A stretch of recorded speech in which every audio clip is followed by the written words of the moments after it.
Olá, meus irmãos, Deus os abençoe. É um grande privilégio, uma grande honra estar aqui para mais essa conversa. E hoje eu quero comentar alguns parágrafos da mensagem O Deus dessa Era Maligna, baseado em 2 Coríntios, capítulo 4, do verso 1 até o 6. Nós todos sabemos que o homem foi colocado aqui sobre a terra para que ele vivesse de toda a palavra que sai da boca de Deus.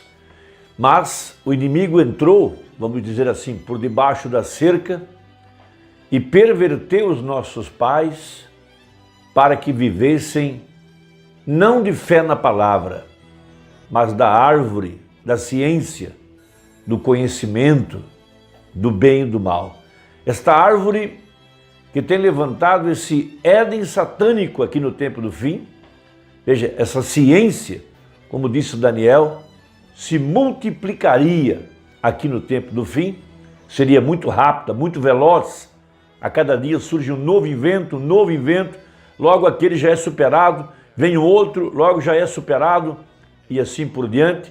Como agora na tecnologia das telecomunicações, saímos do 2G para o 3G, fomos rapidamente ao 4G e agora estamos já dentro do 5G. Uma nova tecnologia que é chamada de a internet das coisas. Tudo estará conectado, tudo estará ligado e tudo isso faz parte de um grande plano que vem sendo arquitetado pela astúcia de Satanás para tomar o controle total da humanidade. E nós já temos visto isso através de muitos meios de comunicação, de muitas formas de controlar. Começou primeiro pela organização do CPF e foi avançando para o uso do telefone celular. Logo ficamos refém da internet e agora nós não podemos mais imaginar o mundo sem essa tecnologia que está aí. Logo ela passará a controlar nossa geladeira, nosso carro, os estoques das empresas, o consumo e tudo que faz o homem de acordo com a profecia. Ninguém compra ou vende sem estar marcado com a marca da besta. Agora, nós sabemos que Satanás é o Deus dessa era maligna. E de acordo com o que pregou o profeta, ele disse, essa é a única era em que Satanás é o Deus dessa era maligna. Para cada era, na Bíblia, há uma palavra, e essa é a palavra para os nossos dias. Então, o apóstolo São Paulo, profetizando para hoje, ele diz, pelo que tendo este ministério, segundo a misericórdia que nos foi feita, não desfalecemos. Vejam, Deus sempre deu ao seu povo uma luz para que pudessem caminhar em meio às trevas. Veja, a igreja nessa hora está seguindo a luz da palavra.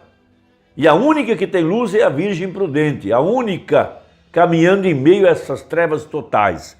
Veja, antes rejeitamos as coisas que por vergonha se ocultam, não andando com astúcia, nem falsificando a palavra de Deus, não interpretando mal, não deslocando, não aplicando ela de maneira errada.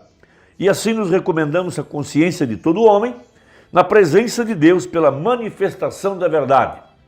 Veja, a verdade sempre prevalecerá.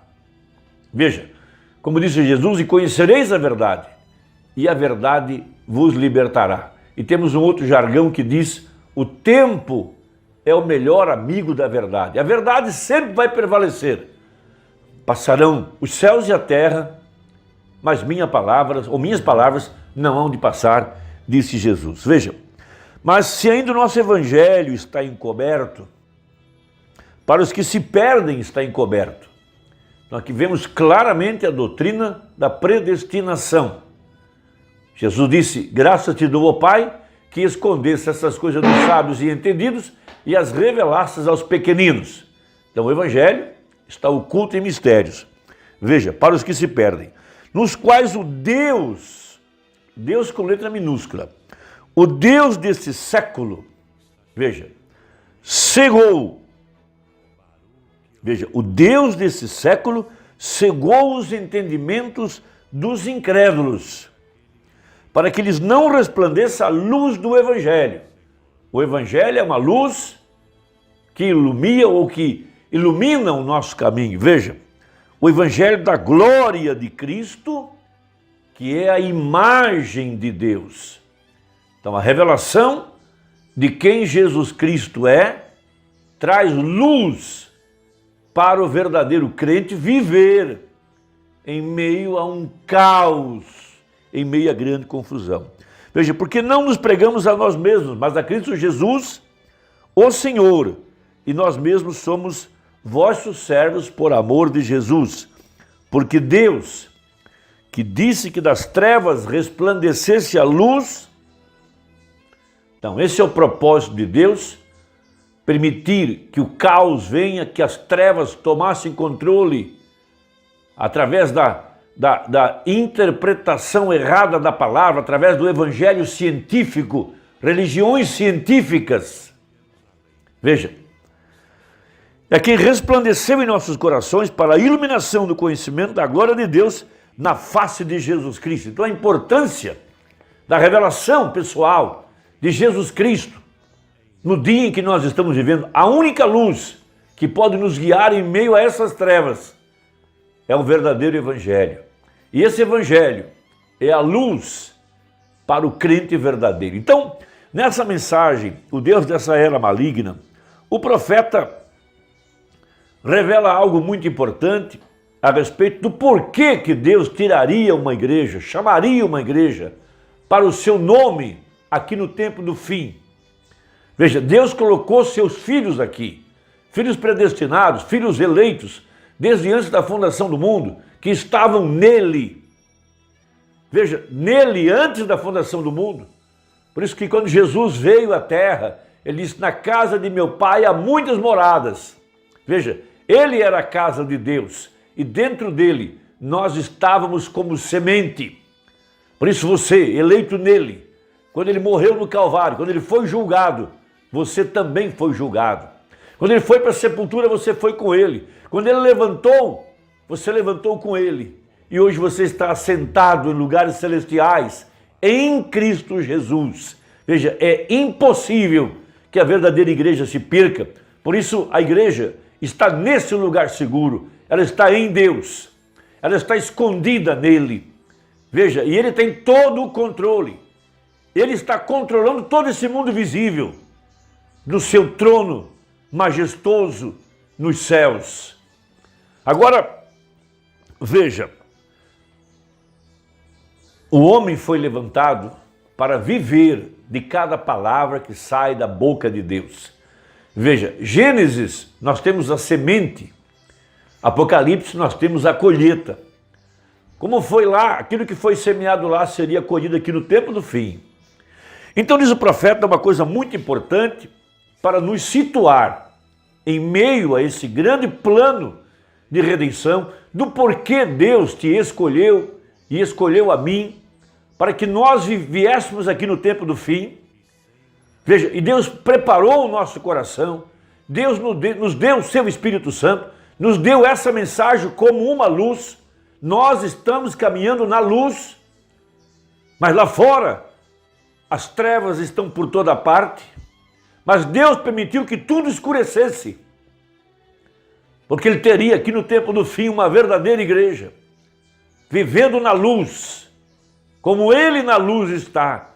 E a luz é a palavra manifestada, vivendo dessa luz na era em que nós estamos vivendo. Então ele colocou aqui o seu povo para mostrar a Satanás que ele teria uma noiva que não cairia, uma noiva eleita e predestinada que viveria de fé na palavra. Então diz assim um profeta. Agora, observe atentamente agora enquanto estudamos a palavra. Parágrafo 31. Veja, o Deus dessa era maligna em que estamos agora vivendo, esse é Satanás. Veja, com sua igreja científica, com a árvore da ciência, exaltando essa árvore científica. Por isso pregou o profeta a mensagem. Veja, sabedoria versus fé. A sabedoria desse mundo que se perece versus fé na palavra. Veja, Isso pode parecer estranho, uma coisa muito estranha nessa era da graça, quando Deus está tomando um povo pelo amor ao seu nome. Veja, por que Deus permitiu que você viesse aqui, que nós viéssemos aqui, em meio a essas trevas totais, no tempo em que Satanás é o Deus dessa era maligna? Porque havia uma profecia na Bíblia, Isaías 60, verso 2, a segunda parte do verso, o dia da vingança. Deus traria um povo para vingar Satanás daquilo que foi feito lá em Gênesis, quando ele levou nossos pais ao tropeço e os fez cair da graça, pela interpretação errada de uma palavra. Então veja, que é a sua noiva, nesta era maligna que deveria ser chamada a era do mal. Veja, o Deus dessa era do mal, o Deus dessa era negra, o Deus do Éden satânico. Veja, a própria era que Deus está chamando um povo pelo amor ao seu nome, pela graça.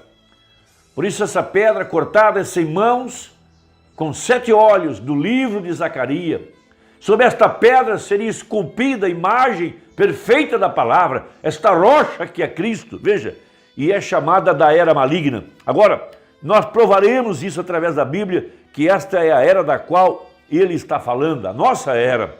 Uma coisa muito estranha pensar nisso, que numa era maligna, como esta que Deus então estaria chamando a sua noiva. Você observou? E ele disse um povo, não uma igreja. Por quê? Mesmo assim é chamado de a igreja, mas ele chamaria um povo. Agora, uma igreja é o ajuntamento de muitas pessoas de composições diferentes, mas Deus está chamando um aqui. Ele não disse, eu chamaria o metodista, ou batista, ou pentecostal. Ele disse que chamaria um povo para quê? Seu nome. Veja, um povo, um dos metodistas, um dos batistas, um dos luteranos, um dos católicos, vem? Mas ele não está chamando um grupo de igreja, mas um povo para seu nome que recebe o seu nome. Veja, noivos em seu nome, veja, indo para um casamento, para casar com ele, para se tornar parte dele, através da predestinação, exatamente como um homem que escolhe a esposa correta na vida. Foi ordenada para fazer parte do seu corpo. Assim é isto, a noiva de Cristo será e está agora, desde o passado, ordenada por Deus para fazer parte daquele corpo. Vem, as Escrituras são tão ricas. Ó, amado irmão e irmã, eu quero encerrar com uma pergunta no parágrafo 55 dessa mensagem, que estaremos lendo nas próximas conversas.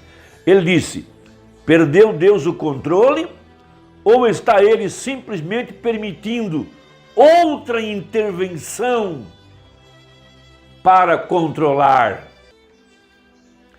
Deus permitiu que o caos viesse sobre a terra, densa escuridão sobre os povos, disse Isaías, e também chamada a era do mal, o Deus dessa era maligna, porque Deus queria vir aqui e fazer uma intervenção e chamar um povo para o seu nome, um povo especial. Veja, e dentro desse povo haveria uma semente ordenada, e Deus teria um concerto com esse povo.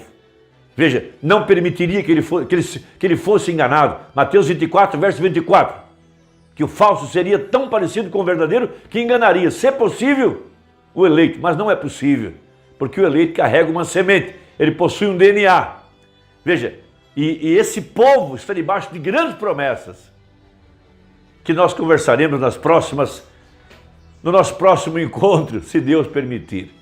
Deus te abençoe, somente creia, tudo é possível, somente crer. Mantenha seus olhos na profecia, mantenha seus olhos na promessa, não olhe para você, não olhe para as suas fraquezas, não olhe para o lado, olhe para Cristo, e você sairá lá na frente, triunfante. Deus te abençoe e até a próxima, se Deus quiser, em nome de Jesus. Amém.